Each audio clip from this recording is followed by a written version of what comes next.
What goes into creating a successful international wine brand that tells a story before the bottle is even opened? What does it look like to build a young wine brand vintage by vintage? And what makes Bordeaux such a hard place to break into as an outsider to the wine world? In today's episode, you'll hear the stories and tips that answer those questions in part 2 of our chat with Namratha Stanley, author of the new memoir, Vineyard Melody. You don't need to have listened to part 1 from last week first, but if you missed it, go back and take a listen after you hear this one. By the end of our conversation, you'll also discover what it was like arriving alone in rural Margaux for an internship. What pushed Nam to persevere through fear, exhaustion, and the pressure to find work because her visa depended on it. Why the French concept of terroir is so powerful in understanding the connection between place, identity, and wine. How a single LinkedIn message led her wines to being listed with the LCBO. What the first international sale felt like after years of uncertainty and effort. Why Nam is passionate about building philanthropy into her wine and book business. And how reuniting with her daughter in France marked a major turning point in her life and journey.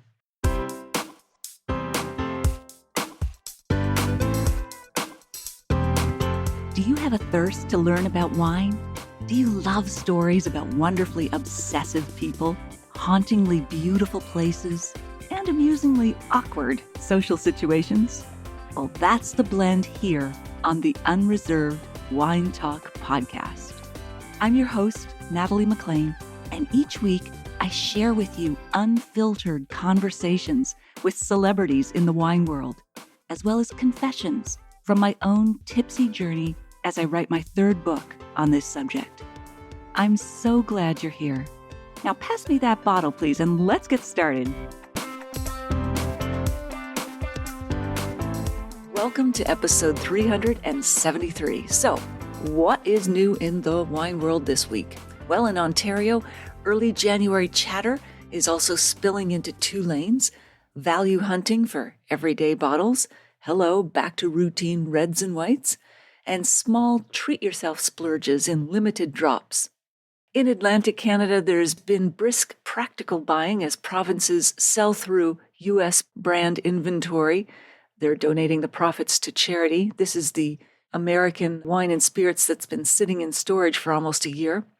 And it's creating a specific kind of scarcity. Not nothing to drink, but where is that one thing my brother likes and why is it suddenly gone? Out west, British Columbia's retail landscape is leaning heavily into mindful drinking, reporting a massive restocking of low and no alcohol options to meet a record-breaking dry January demand.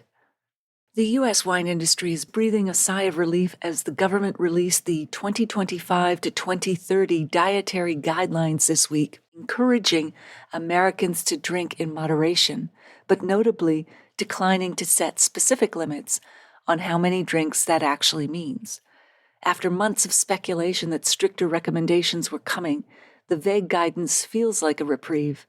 Though don't celebrate too hard just yet, looming tariffs of 15 to 30% on European wines could push that $30 bottle of Burgundy you love to $45 by summer. Back to good news. Ravenswood rises from the dead. In one of 2025's feel-good stories, the iconic Zinfandel producer Ravenswood, which had essentially gone dormant after Constellation Brands acquired it and then sidelined it, is returning. So that's great news for fans of bold, old vine Zins. I interviewed the long-term winemaker there, Joel Peterson, on the podcast. He's full of wit and wisdom. Go back and take a listen if you missed it. It's episode 104. And by the way, California has just had its smallest harvest in 20 years. In a year when consumers could find incredible deals due to surplus production, California growers have just reported their lowest grape yields in 2 decades. The surplus glut of prior years is thinning, though demand still remains softer than usual. For bargain hunters, this may be the last gasp of really good, inexpensive California wine before prices stabilize. Looking ahead at this week's celebrations, January 21st is National Granola Bar Day, so pair those chewy oat bars with an off-dry Riesling or a nutty Amontillado style sherry, and then pick a winner. January 22nd is National Hot Sauce Day. It's also Blonde Brownie Day and Southern Food Day, very busy day for us, which basically is permission to run a heat ladder at home. Start with mild wings and a crisp lager, and end with brave sauce, hot sauce, and something lightly sweet like a Gewürztraminer. January 23rd is National Pie Day. Why not pair a creamy slice of apple pie with a late harvest Riesling or ice wine? January 24th brings us Lobster Thermidor Day and National Peanut Butter Day. Perhaps definitely not at the same meal, though that off-dry Gewürztraminer handles both surprisingly well. January 25th is Irish Coffee Day, perfect for those of you who have been abstaining all month and want to ease back in with some whiskey, coffee, and cream and sugar in one glorious glass. Robbie Burns Day, or Burns Night, is also January 25th, and it celebrates Scotland's national poet, Robert Burns, 1759 to 1796, with traditional feasts, especially haggis, neeps, and tatties, whiskey poetry readings, music, Highland dancing, yes, that was me as a child, and toasts to his legacy, honoring his influence on Scottish culture and language. His most famous poem being Auld Lang Syne. It's now one of the most widely sung songs in the English language every New Year's, but my favorite is, and I will not do it in Scottish, don't worry, some have meat and cannot eat, and some would eat but have none, but we have meat and we can eat, so let the Lord be thanked. So celebrate with Scotch or a Bobby Burns cocktail. And I never realized that January 25th celebrates both my ancestors. Scottish, of course, as a MacLean. My mother was a MacDonald. And Irish for my grandmothers who were Brophy and Bryden. January 27th is both Chocolate Cake Day and International Port Wine Day, a pairing so perfect it practically plans itself. Try a tawny port with flourless chocolate cake, or lean in with a vintage port and a molten lava cake. Your taste buds will thank you, even if your waistline does not. But hey, we're not thinking about that right now. 2026 also marks the 50th anniversary of the Judgment of Paris. This is the year wine lovers will celebrate the half-century mark since the 1976 blind tasting in Paris that shocked the world.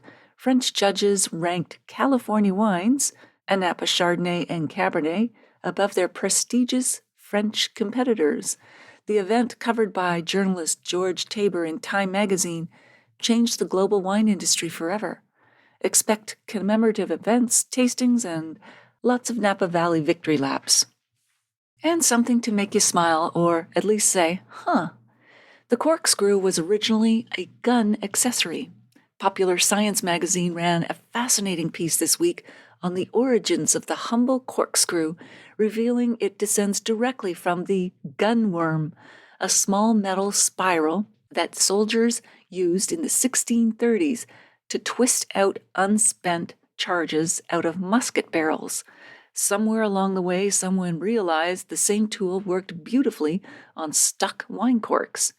Even today, the spiral part of your wine opener is still called the worm. A new Italian wine project called Flowers is making waves by using chestnut flower extract instead of traditional chemical sulfites to preserve Sangiovese, promising a totally natural floral shield for your wine. The Vatican drinks more wine per capita than anywhere on earth, God bless them. According to multiple sources, Vatican City residents consume about 74 liters of wine per person a year. Portugal comes in second. Paper wine bottles are going mainstream. The frugal bottle, a rigid cardboard shell with a bag-and-box liner, has an 84% lower carbon footprint than glass and is now stocking shelves at major retailers, including Target. For wines meant to be consumed within 48 hours, which, let's be honest, is most wine, do you really need a glass vessel that will outlive your grandchildren? I don't think so. Wasps are the secret heroes of winemaking, yes. And here's something to make you reconsider swatting that wasp at your next picnic. The yeast Saccharomyces cerevisiae, essential for fermentation, grows on vineyard grapes in the summer but would die off in the winter cold. Except wasps eat the grapes, ingest the yeast, and keep it alive in their stomachs through the frosty months. When they feed their larvae, they pass the fungus on, and the next generation reintroduces it into the vineyards in spring. No wasps, no wine. Tannins literally dry out your mouth, but science finally knows why.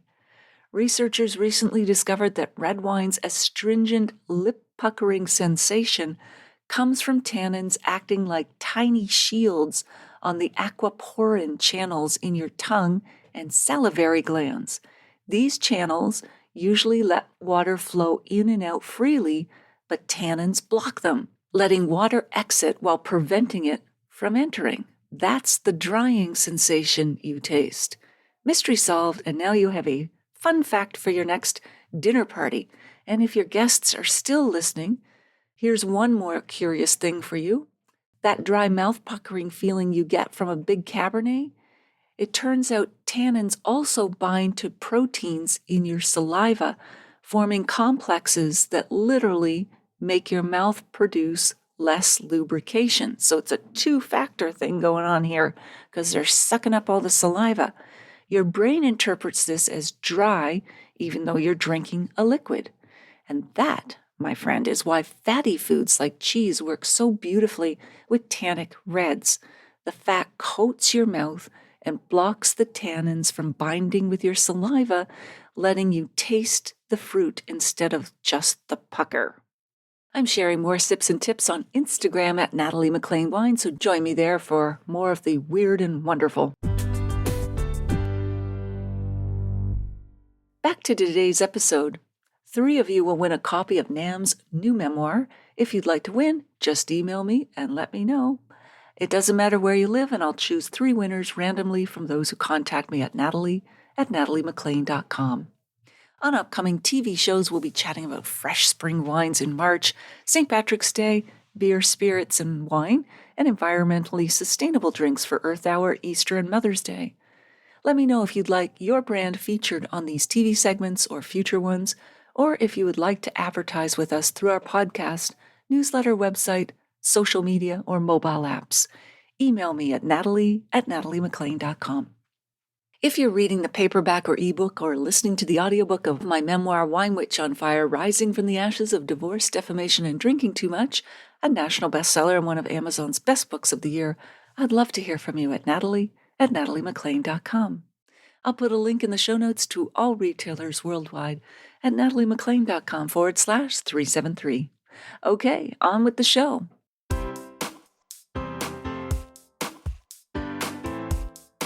You wrote about driving around in a weathered white Renault Kangoo that smelled of diesel and old uprooted vines and vineyard equipment.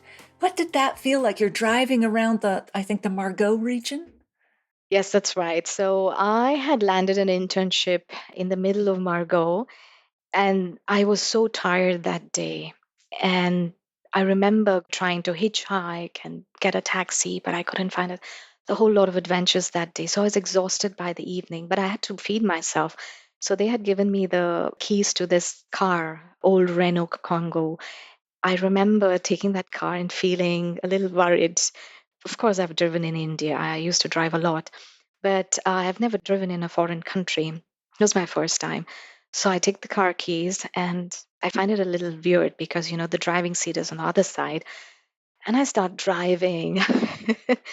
I get out of the gates and I'm on the wrong side of the road. So I see this car coming right at me and he's screaming profanities at me. And, it initially didn't strike me. And then the second car, when it started coming towards me, that's when I realized, oh my God, I'm on the wrong side of the road. I need to switch. I so that was empathize very with funny. you, Nam. Yeah, I was riding around in Bordeaux and it was the wrong side for me too. And this was before, probably as with you, the days before GPS. So I've got this map all spread out between my seat, the driver's seat, and the passenger, and trying to figure out, it's like crazy trying to figure out my way out of Paris and into Bordeaux. But yeah, I feel for you.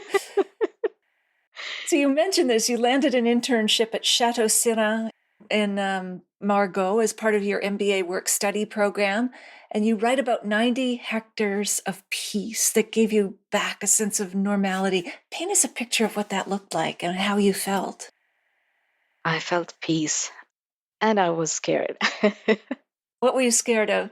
The 88 hectares actually consisted of woods, it consisted of a river, a lot of vines, and there was this church and there was a cemetery beyond all of this, the castle, of course, and the little outhouse that I was living in.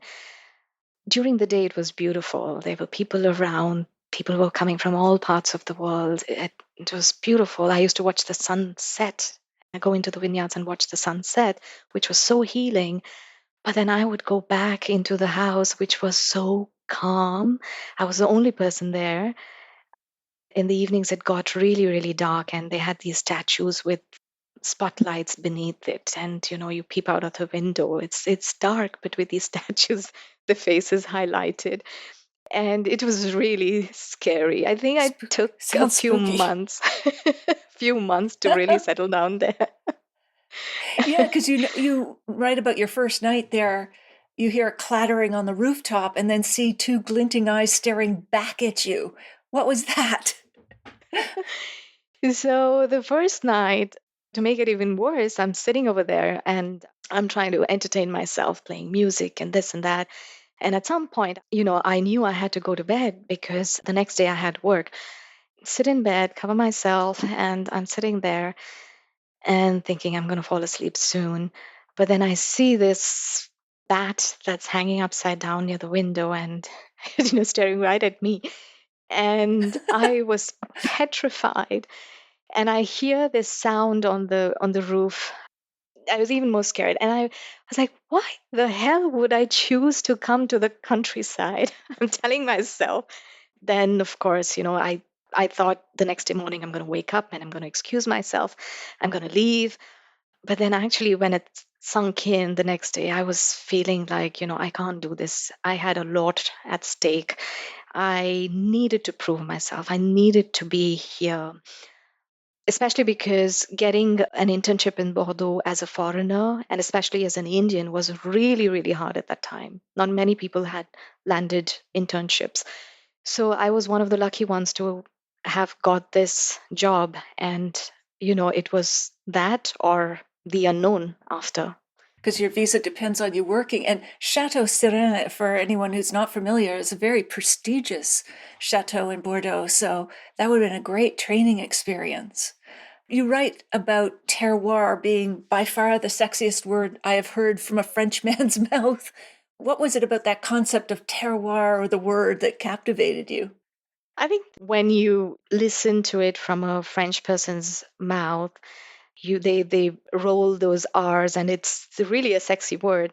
But I think that it's also the identity of a place as a whole that gives the wine that charm. It's not just the climate, it's the soil, it's the hands of the winemaker. And I think it's just the only word in the world that exists like this. Yeah, absolutely. And then you write that wine changed you entirely. So what part of yourself did wine give back to you, if that's the correct way to word it? I think wine for me was knowledge and it gave me confidence that I didn't have before. Wine and French both gave me confidence to be able to speak and explain wine and taste wine and talk about wine in a different language. I think those were two amazing skills that I had acquired, and it gave me the confidence of being amongst people and talking. I see another parallel too. I always thought I'd love to be a writer, but I could never earn a living at it. But once I had that sort of knowledge of wine, that gave me the confidence to like pitch magazines and newspapers. I would have never done it otherwise. Wow, So that's wine amazing. was a hook. Yeah. No, but I feel for what you're going through. It's very resonant.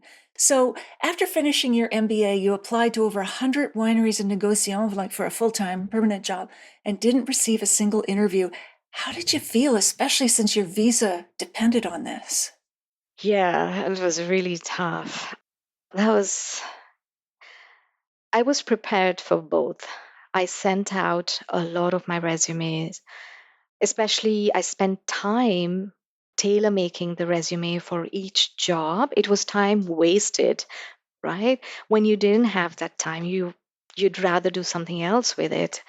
But I always had a plan B. So when in Chateau Siron, I had decided if I do not get a job, I would get into doing business. And my sister's husband, who's my brother in law, he was a financial advisor, and I was at 37 at that time. So he told me that, if you don't get a job, just dive into becoming an entrepreneur. You have the capability. I was like, I don't have the capability, but, he gave me all the confidence. He said he's going to help me. He did help me a lot. And was that when you started formulating a plan to create your own brand? Was it at that point? This was in 2018, 19, and I was actually focusing on giving more services. But when I realized that, I could launch a brand and do everything myself, and I had a client whom I was working for.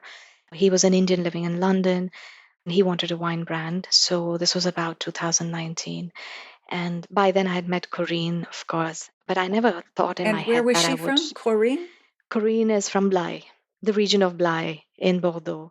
So I met her and we really got along well. So I had the knowledge of creating a wine brand. So I just dived into it. Wow. And so what gave you the idea, like getting confidence, some encouragement from relatives, but what made you move forward with it? Just because you had to do something kind of thing, or was it in part the man you were working with as well? Not really, because what I experienced in Bordeaux was that a lot of wineries have their own agents. You have a wine brand, you have an agent in each country representing your wine brand. So when I tried to give services and tried to become an agent for these wine brands, and most of the wine brands that I thought I would work with already had agents representing them in different countries. So the margin for me to become an agent was really small.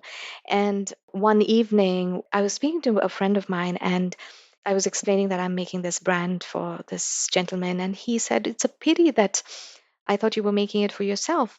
And that's when that light bulb clicked. And I said, oh my God, maybe, I'd be solving my problem if I had my own brand. I would have more control on it.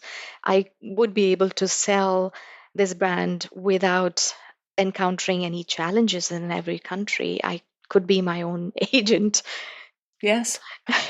You're right. Yeah. Well, absolutely. And so then you went to Bruges, I can never pronounce that correctly, to see the Salvador Dali paintings. And that's where you got the inspiration for your label design. Was there a specific painting that inspired you there?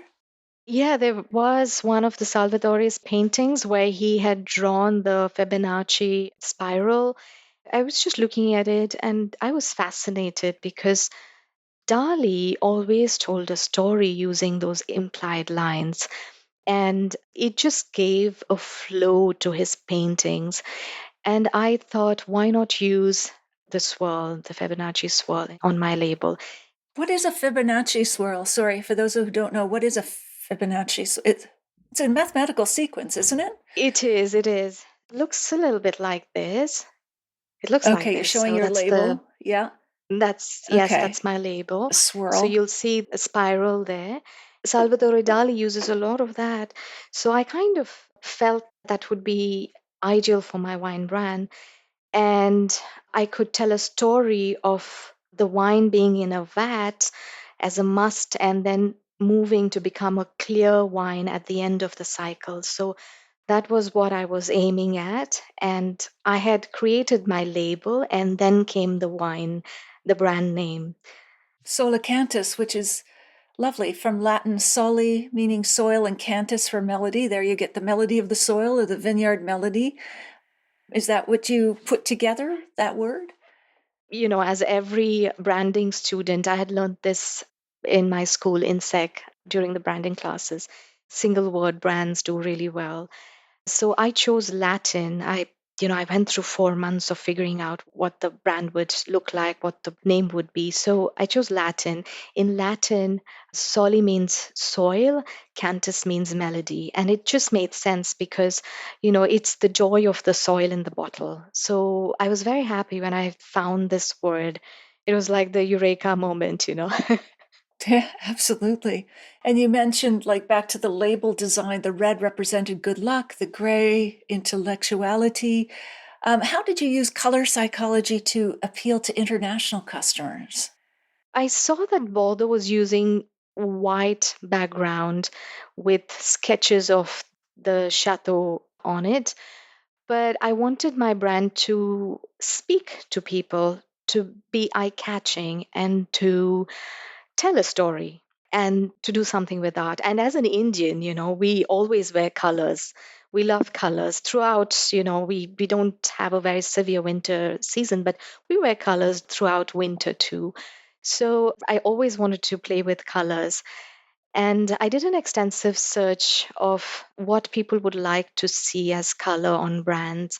And I was going with elegance and sophistication, and black, reds, golden, grays are what really popped out, what consumers would probably go for. So I used those colors in the wine brand. Fascinating. Now, Solicantus is a blend of 90% Merlot, 5% Cab Sauv, 5% Malbec. You also created a white from Entre deux Murs. So how have the wines done? I mean, how many vintages have you had? This is a fairly young wine brand, right? It is. I started with the 2018 wine brand and then moved on to creating 19, 20, 21. I skipped because it was not a great vintage.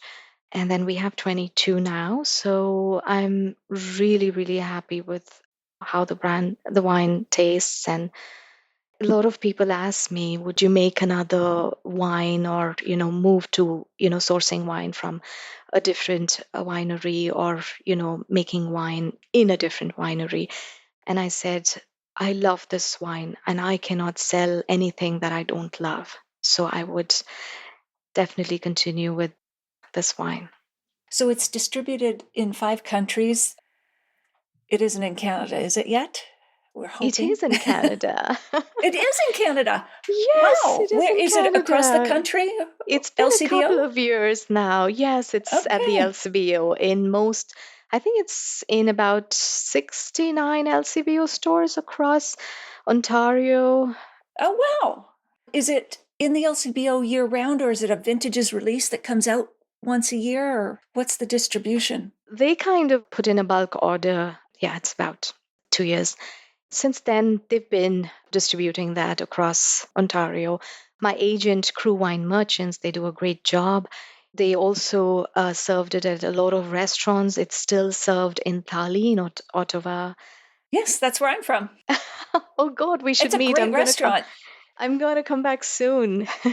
Oh, excellent. That is such a good restaurant. Of course, he's done a cookbook and everything. So it's best Indian Yes. food in Ottawa, for Oh sure. my God, Chef Joe is amazing.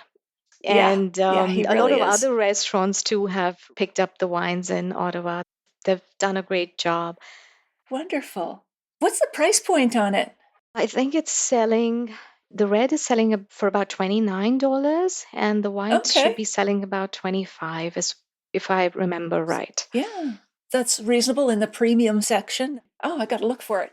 That's great to know it's available right here in Ottawa or in Ontario. Is it available in any other provinces that you know of across Canada? Not yet, not yet. I'm still working on it. It's just so much work. Yeah, I know. Getting the word out and all the competition and everything else, but that's great that you're here. How did you manage to get listed here? Because getting listed with the LCBO is very difficult, as I'm sure you're aware.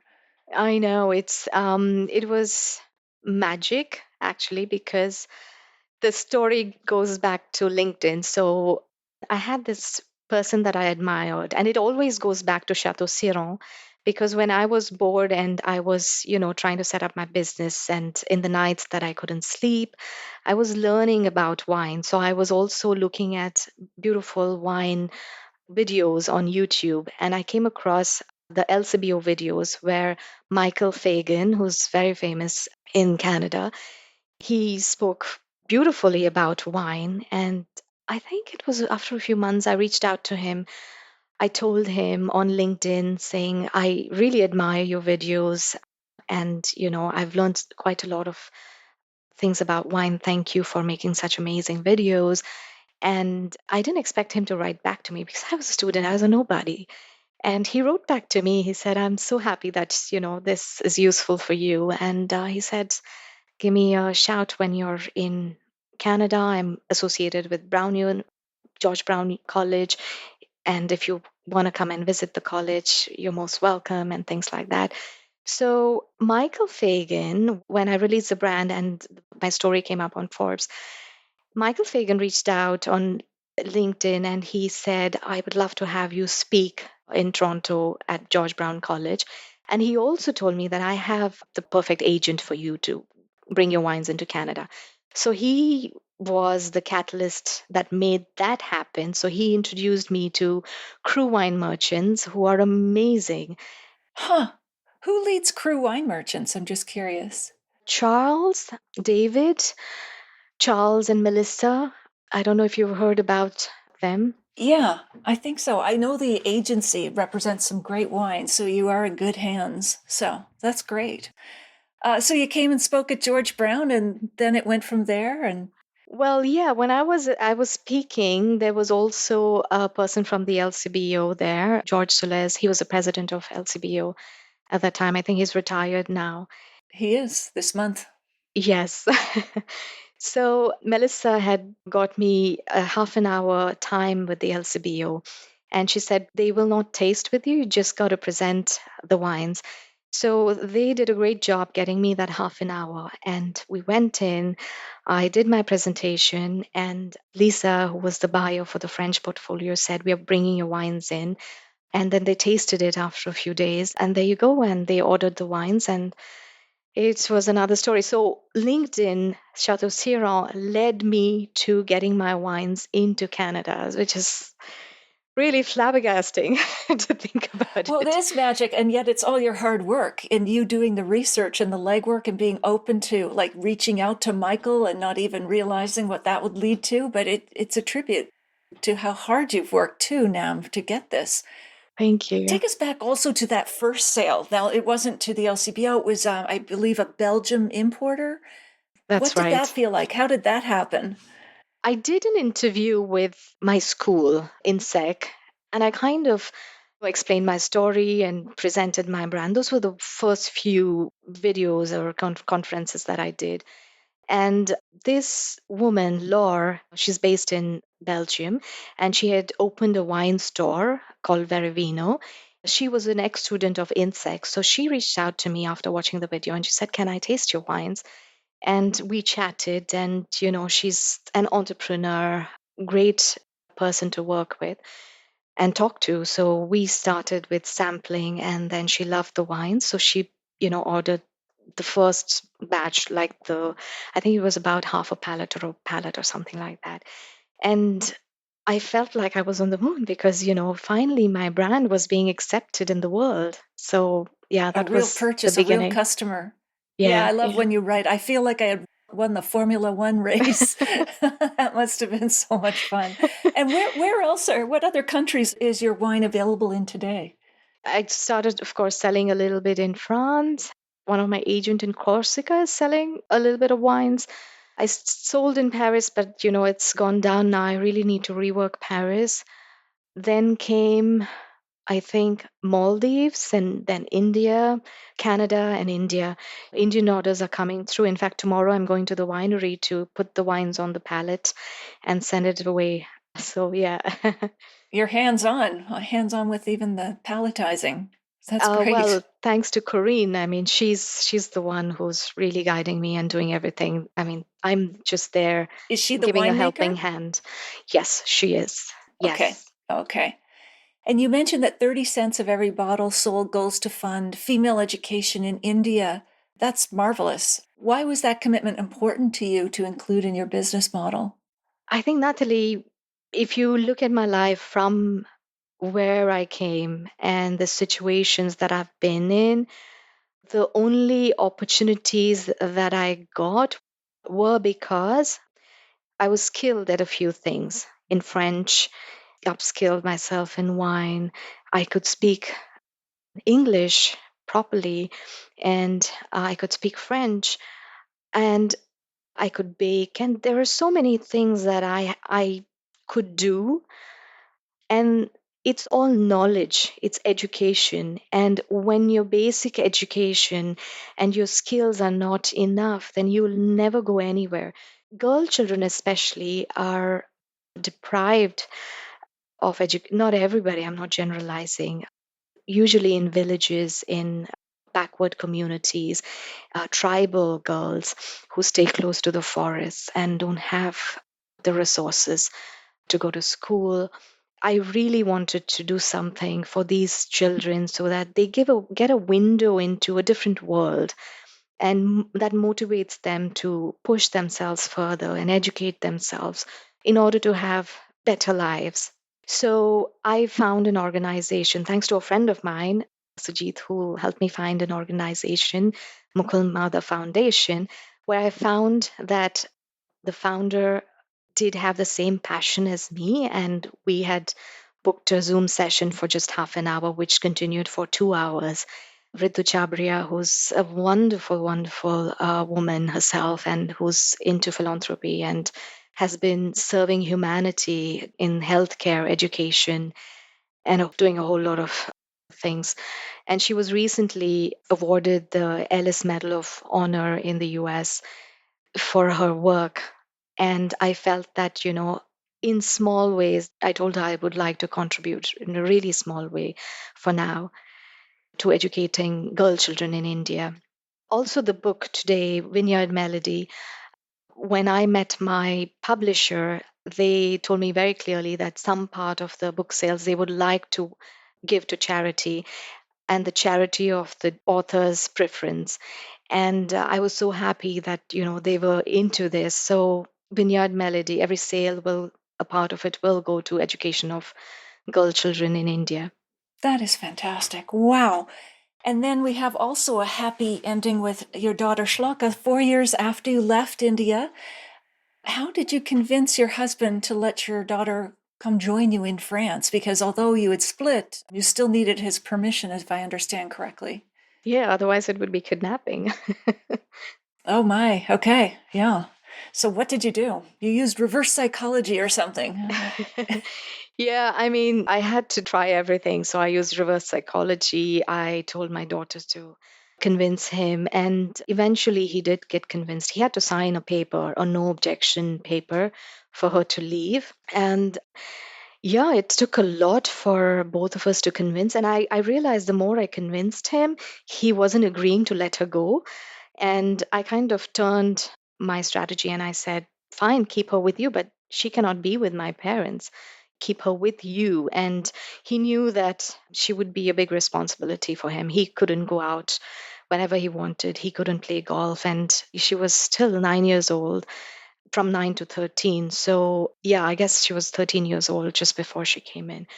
So he wasn't ready to take up that responsibility. So it's somewhere it settled into him that it's better that I let her go. Huh, wow. And so September 2020 at Charles de Gaulle Airport in France, when Shloka finally arrived, I'm tingling. What did you imagine Shloka meeting the new you? What were you excited about and what were you afraid of? Whew. So I was very excited to really finally see her on the ground because I did travel back to India time and again in those 4 years. But to really see her in France and re-begin our life together, not hanging in between India and France. So I was very, very excited. I remember, that my heart filled with joy seeing her at the gates. Yeah, it's found an apartment for us, and school was said I'd found a school for her. I had just purchased all her books. I had done up her room with some IKEA furniture, and we were all geared up to, begin life together. But that's a different story. That's the sequel to this book. So That's a there's sequel. My goodness. That's season 2 of your Netflix series. Um, and you say she became fluent, seamlessly integrated. Now she's an adult, a professional singer who's collaborated with Walt Anderson of Kool and the Gang. What does her song You Miss Me mean to you? Oh my God, I love it. I love it. So there's this, I don't know how she did this. She trained herself from when she was 5 to sing. And initially, I didn't take it very seriously. Children like to sing. But when she actually started singing, she was I think about 8 years old. And then she moved on to 12 years old when I realized that she does have a great voice. And we did a recording in India at a studio, and her voice was speckless. And they did a take for the whole song in one go. So Wow. they were very impressed with her. And when she came to France, I was encouraging her to learn more, understand this better. And of course, how I found solace in wine, she had found solace with music. And she was holding on to music to erase the trauma of her past. So somewhere a few years back, we met Wolf, who's a part of the Kool and the Gang, who's the youngest band member, but he's not a part of Kool and the Gang, but he goes on tours with them. So he had offered to train her because he loved her voice so much and mentor her. And at that point, I was looking for a mentor because I couldn't mentor her. I had no idea about music and how that world works. So we were sitting at breakfast at one of my friends' winery in Champagne. That's a different story altogether. It's a crazy story.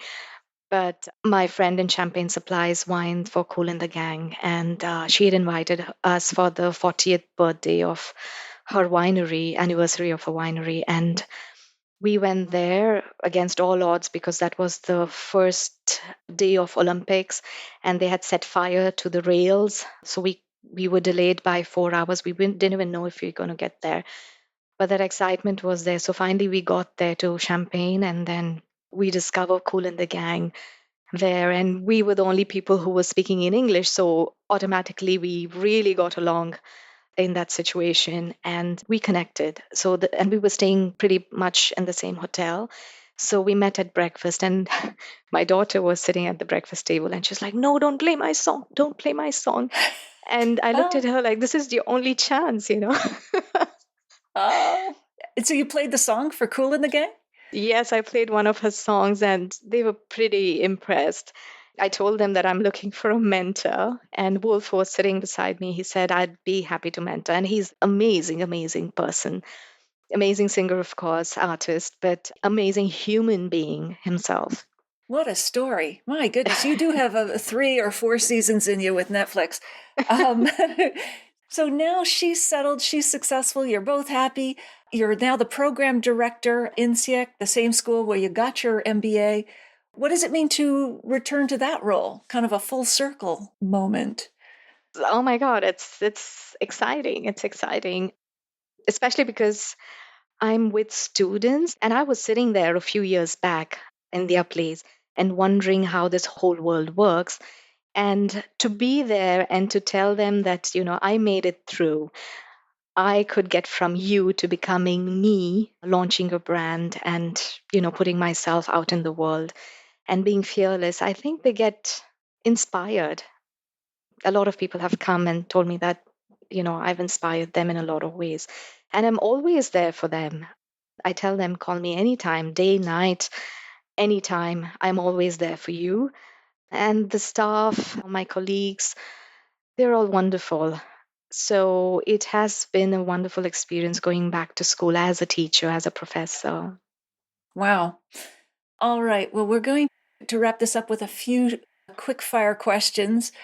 In the Museum of Namratha Stanley, which 3 objects would be on the central display? That's a very interesting question, Natalie. What do And you a trick think? question, but Oh, no, it's not meant to be a trick question. You could say your bottle of wine. I'm leading the witness now. But yeah, what 3 things would mean the most to you there? I think you're right. I'd have my bottle of wine there, Solicantus there. I'd have my book Vineyard Melody there. And then I would have another thing that is going to come soon. So I won't spoil the surprise. Okay. So In a few years, maybe. that exhibit is coming soon. Okay, great. Story to be continued. And if you could share a bottle of wine with any person outside the wine world, living or dead, who would that be? Oh, Andrea Bocelli. Oh, the singer, the blind singer, Yes. Italian Oh my opera God. singer. Oh my God. I get goosebumps every time Oh, I hear him sing.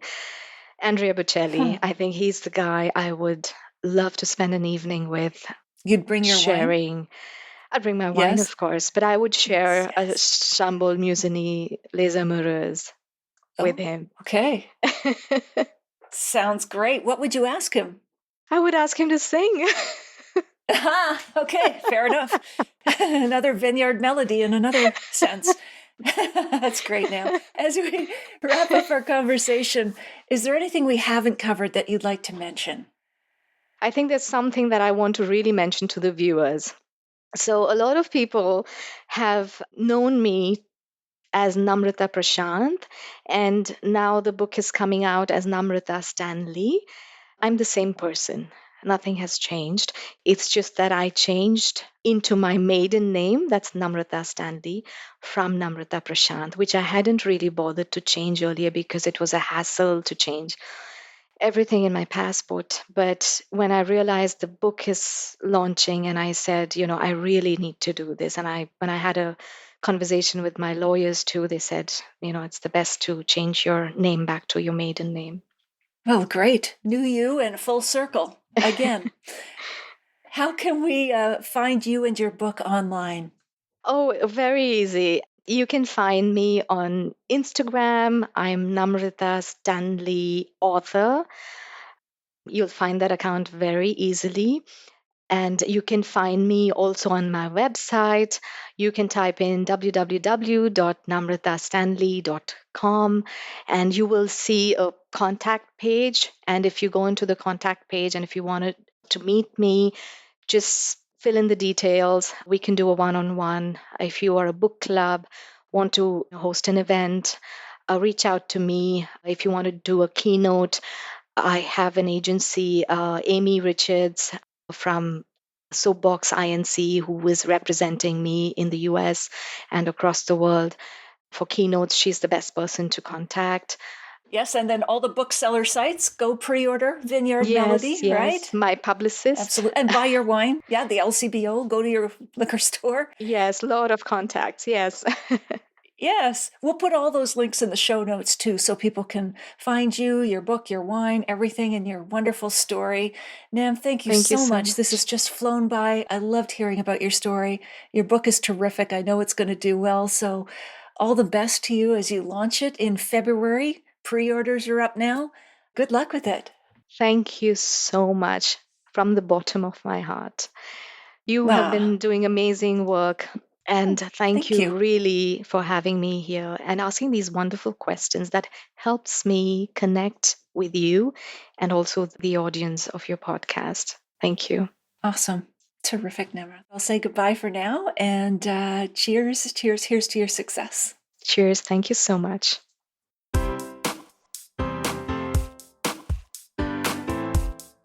Well, there you have it. I hope you enjoyed our chat with Nam. Here are my takeaways. Number 1, what goes into creating a successful international wine brand that tells a story before the bottle is even opened? Nam learned as a marketing student that single-word brands do really well. She went through 4 months of figuring out what the brand would look like and the brand name, and she chose Latin. Soli means soil, cantus means melody. Therefore, you get the melody of the soil in her title of her memoir. And it made sense because she felt it was the joy of the soil in the bottle. She wanted her brand to speak to people, for it to be eye-catching and to tell a story.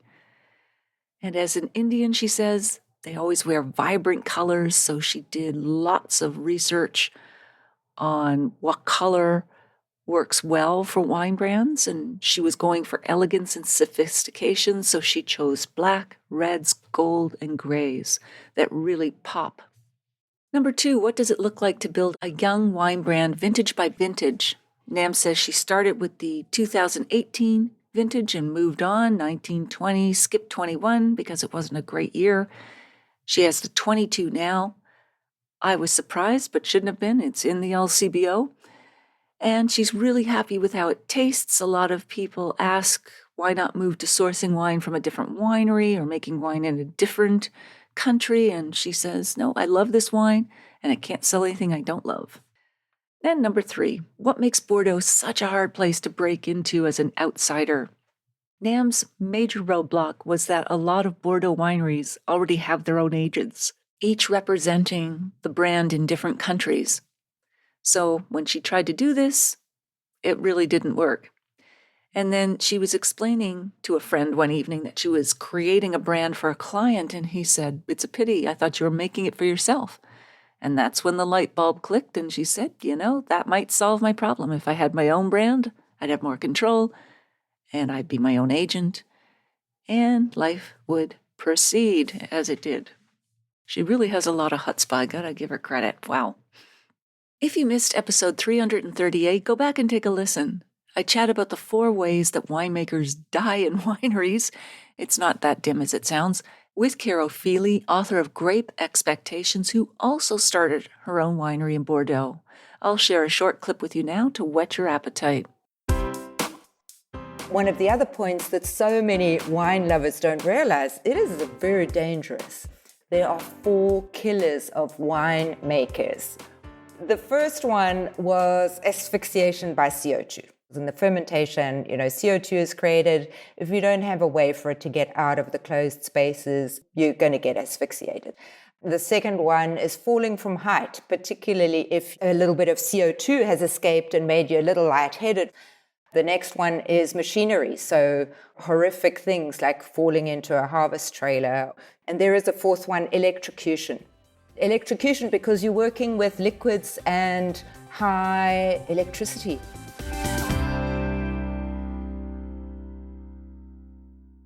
You won't want to miss next week when we chat with Jordan Salcito, who has just published Smart Mouth, Wine Essentials for You, Me, and Everyone We Know, Penguin Random House's 10-speed press. It was just selected as one of the 4 best wine books of the year by the New York Times. She'll join us from her home in Paris. If you liked this episode or learned even one thing from it, please email or tell a friend about the podcast this week, especially someone you know who'd be interested in learning more about someone who turned their life around in the wine industry.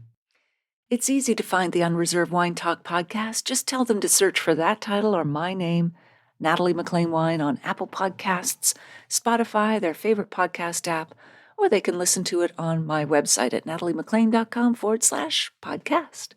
Email me if you have a sip, tip, question, or you'd like to win one of 3 copies of the books I have to give away. I always love hearing your thoughts on the episode, or if you're reading my book or listening to it. In the show notes, you'll also find a link to take a free online food and wine pairing class with me called The 5 Food and Wine Pairing Mistakes That Can Ruin Your Dinner and How to Fix Them Forever at nataliemclean.com/class.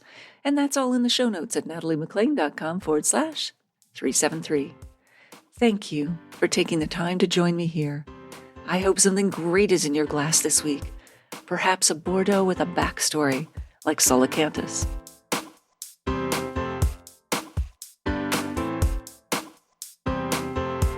You don't want to miss one juicy episode of this podcast, especially the secret, full-bodied bonus episodes that I don't announce on social media. So, subscribe for free now at nataliemclean.com/subscribe. Meet me here next week. Cheers.